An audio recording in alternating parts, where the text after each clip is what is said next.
Chair recognizes the Honourable the member for Harbour Grace Portagrave. Thank you, Mr. Speaker. It certainly is indeed an honour to get up and speak to this Highway Traffic Act.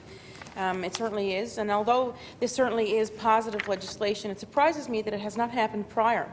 As elected officials, it certainly is our duty, to initiate positive change for the well-being and the benefit of the people of our province. So I'm certainly pleased that we are bringing this forward, but I'm also very pleased that all members are supporting this change, of course, to improve public safety by introducing these amendments to the Highway Traffic Act. So again, it's always a pleasure to stand here and represent the district, the strong district, as I say, of the Harbour Grace Portagrave district, and a chance to address our viewers at home. Just listening to the CBC morning show, actually on Friday, after the House had closed last week, after we had some great constructive debate here. I say debate with hesitation because everybody is in agreement, of course, of these changes. But just to hear what some reporters, had been saying about this. There was one reporter from CBC, of course, who had gone out and done some streeters to get opinions on these new amendments. And of course, streeters are simply when a journalist should go out and certainly interview random people. And they went to Memorial University, and several young students were interviewed on this. And not one, I didn't hear one negative comment or concern about this. And again, they went to the young people in our province, our young students, and everybody was certainly in agreement of these changes.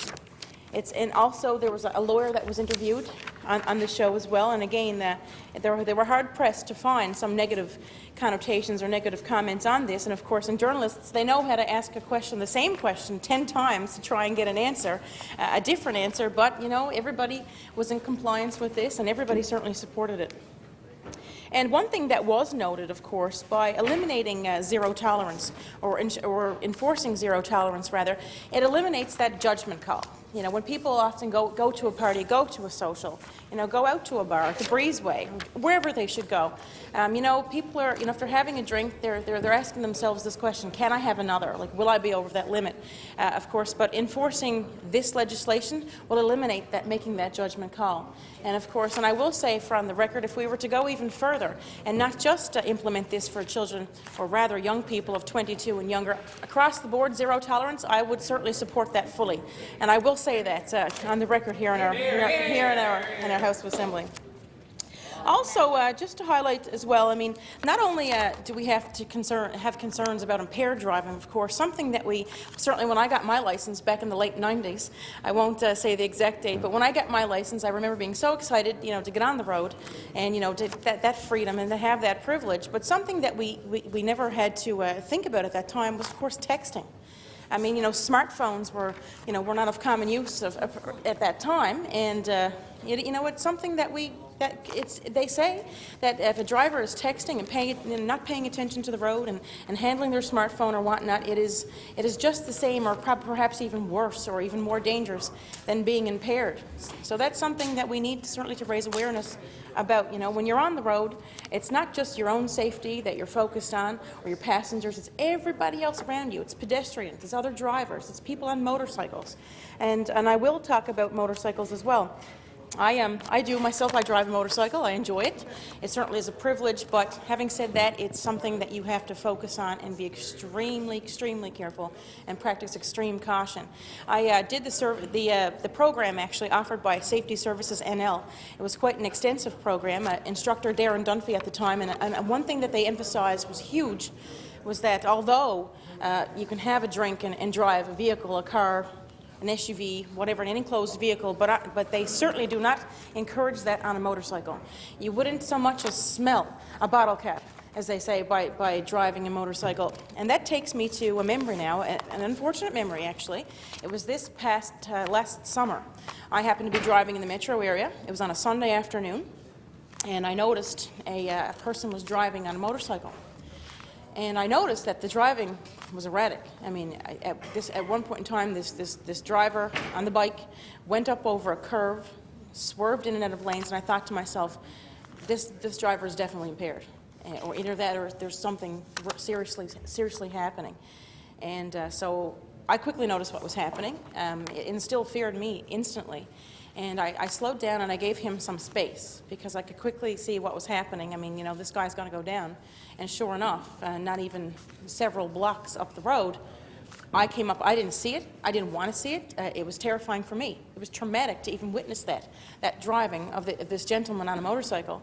And sure enough, you know, when I approached it, all the cars were stopped and this guy had wiped out. Thankfully, I don't think he collided with another vehicle because it was quite evident that he was certainly having some challenges operating that bike, and down he went. But I must say, it just goes to say how important it is to emphasize that, you know, no alcohol. You shouldn't have not a sip of alcohol, you know, when operating any motorized vehicles. Also, now at this time, I want to commend and recognize the Coates family. You know, unfortunately, it was Nick Coates who happened to be on a motorcycle. Of course, as we know, when that fateful, horrific day, he was on a motorcycle, of course, and hit by a driver. But I certainly want to commend them because, unfortunately, it was such a horrific, you know, event that brought this on for them. But what that family is doing, in conjunction with the support of everybody else who's involved in Mothers Against Drunk Driving, they certainly are to be commended. And I also saw her, of course, this past week talking to our local media, and she did a great job. And I know she spoke with pride. She could speak from the heart. And there was certainly no doubt the passion that was behind those words, of course, when she spoke. And very proud to say and to acknowledge her for being the national president. So not just is she a leader here in our province for this initiative, she's a leader province-wide on a national basis. And no surprise, Mr. Speaker, that we have a fighting Newfoundlander to lead this. So let's give the Coates family a round of applause. And you know, let's show our appreciation for what they're doing. It certainly is remarkable. And just last week we spoke to legislation about women in leadership roles. Well, this is a fine example of a strong woman in a leadership role. Absolutely. And of course, we have to do our part as private citizens. You know, if we see somebody who we suspect could be impaired, you know, pick up the phone. We have Crime Stoppers, which is anonymous. If you're not willing to disclose your identity or whatnot, but make that call, because you could be saving the life of that person behind the wheel, or a loved one, or anyone who's on that road. We certainly have to do our part as private citizens. But again, as I mentioned, I certainly would support a zero tolerance across the board for any of this. And not just alcohol, but of course drugs are something to be looking out for, and prescription drugs as well. So, you know, we certainly have to work together. And it is worth mentioning that, you know, when we go out for a night of entertainment, when we're out with our colleagues or we're out with our family or whatnot, you know, and we're having some drinks and we're doing so responsibly, it's important to keep in mind that, you know, it's not a great idea to wake up at the crack of dawn at 7 o'clock or 8 o'clock or even 9, depending on how much you have, you know, consumed the night before, and get behind the wheel. Because as we know, many people are picked up for, you know, driving under the influence the next morning. And unfortunately, that has been the case where people have died, and they've been, you know, the victims of people who have consumed heavily the night prior to going out and taking to the road. But so it's certainly very important to keep in mind. I know if I'm ever going to be having some recreational beverages, I don't plan to go anywhere, you know, the next morning early. You know, I make sure that it's well in the afternoon, of course, for me personally. Also, it's something that a lot of the constituents and our establishments that we have in the district of Harbour, Grace, Portagrave, this is something that's taken very serious there. We have 2 RCMP detachments located in the district, one in Bay Roberts on Barroneed Road, and the other actually in Harbour Grace on the Conception Bay Highway in the corner of Alberta Drive. So we have a large police presence in our district. Very, very pleased to say that. And it's something that's taken very seriously. Throughout the community events and the organizations, you know, the leaders who take the time to organize these, and when they're speaking, they always say, let's have a great time tonight, let's make some memories, let's enjoy the moment, but please enjoy responsibly. Make arrangements, you know, to get home safely, to have someone come pick you up, take a taxi cab. You know, that final message is, you know, don't drink and drive.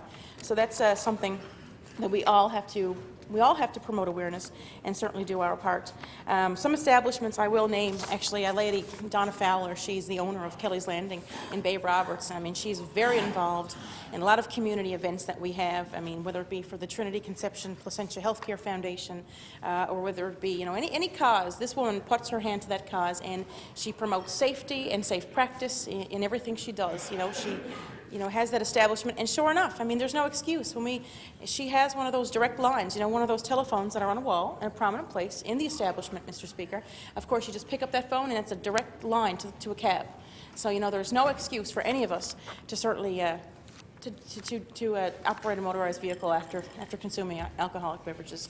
There's lots of ways around that to get out there, to be responsible, of course, to enjoy and to do so responsibly.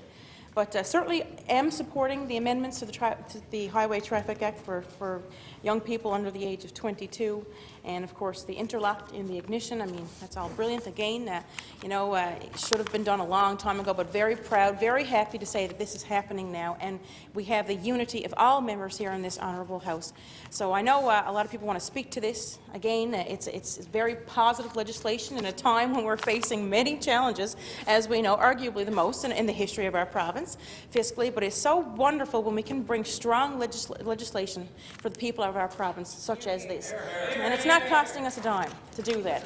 So, absolutely. So, and also, I also want to commend my colleague, of course, for the member of Bellevue, Placentia West. Bellevue, Placentia West, Bellevue, strong district, and of course my colleague for Buren Grandbank.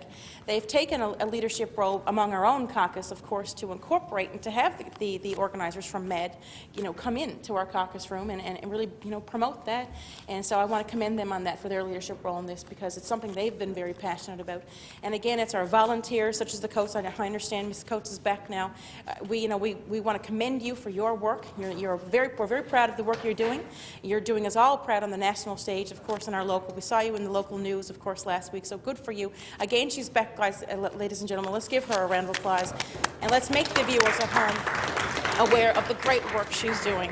So, Mr. Speaker, always a privilege here to stand and represent my district of Harbour Grace Portagrave, and I will now take my seat and give my colleagues an opportunity to speak to this wonderful, positive legislation, and we look forward to the support of each and every person here in the House of Assembly here today. Thank you, Mr. Speaker.